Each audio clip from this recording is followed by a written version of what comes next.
Career choice একটা important জিনিস জীবনে, অবশ্যই আমরা সবাই অনেক চিন্তা ভাবনা করে কেরিয়ার চুজ। ছোটো একটা বাচ্চা তার মনে হয় আমি বড় হয়ে পাইলট হব, এবার ক্লাস 6-7 উঠে গিয়ে মনে হলো আমি ফুটবলার হব, ক্লাস 9-10 গিয়ে উঠে মনে হলো না আমি ডাক্তার হব, তারপরে গিয়ে তার মনে হলো যে আমি সায়েন্টিস্ট হব। এটা তো বদলাতে থাকে।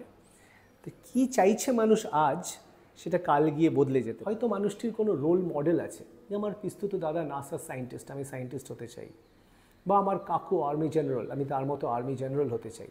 সবচেয়ে ইম্পর্ট্যান্ট বাবা মার সাথেও কথা বলা। তাহলে একটা ওয়াইজ ডিসিশন নিতে হয় অ্যাডোলেসেন্স থেকে অ্যাডাল্টহুডে যাওয়ার সময়, যে প্রপার কেরিয়ার চয়েস কী হয়। তাহলে আমরা মেন্টাল হেলথ প্রফেশনালের কাছে কেরিয়ার কাউন্সেলিং করতে যাব কি না, অবশ্যই আসতে পারেন। এই যে পরামর্শ করে ওয়াইজ ডিসিশন নেওয়া, সেইখানে কোনো মেন্টাল হেলথ স্পেশালিস্ট আপনাকে হেল্প করতে পারে আপনার ছেলে মেয়ের ডিসিশন নিতে। আমাদের সময়টা লাগে সেটা হচ্ছে প্রথমত এটা বোঝাতে যে ইনহেরেন্ট উইকনেস বলে কিছু হয় না।